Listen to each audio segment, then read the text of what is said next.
جماعت اسلامی کراچی کے امیر حافظ نعیم الرحمان کی قیادت میں فوارہ چوک پر مظاہرہ کیا گیا۔ یہ مظاہرہ وزیر اعلیٰ ہاؤس کی جانب بڑھ رہا تھا کہ اس کو پولیس نے روک لیا، جبکہ اس حوالے سے وہاں موجود مظاہرین کا کہنا تھا کہ 15 جنوری کا اعلان کیا ہے، لیکن دوبارہ وزیر اعلیٰ ہاؤس بلدیاتی انتخاب کے خلاف سازشوں کا گڑھ بن گیا ہے۔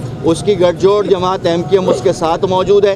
ہم یہ چاہتے ہیں کہ بلدیاتی انتخابات کو آئین کے مطابق شفاف ہونا چاہیے اور 15 جنوری کو ہی ہونا چاہیے۔ اس وقت شہر کراچی کا انفراسٹرکچر تباہ ہے۔ سب سے زیادہ ریونیو دینے والا یہ شہر آج پینے کے پانی کی بوند بوند سے ترس رہا ہے۔ بجلی موجود نہیں ہے، گیس موجود نہیں ہے، تعلیمی ادارے تباہ ہیں، سڑکیں ٹوٹی ہوئی ہیں، پارک اور میدان ویران ہیں۔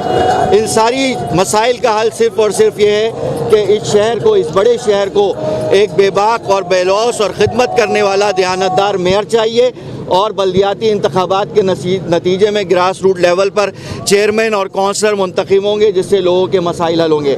اس لیے سندھ حکومت کو اپنی آئینی ذمہ داری ادا کرنے پر مجبور کرنے کے لیے آج شہر کراچی کے لوگوں کا احتجاج ہے۔ عمدہ میں پکائیں اور جی بھر کے کھائیں۔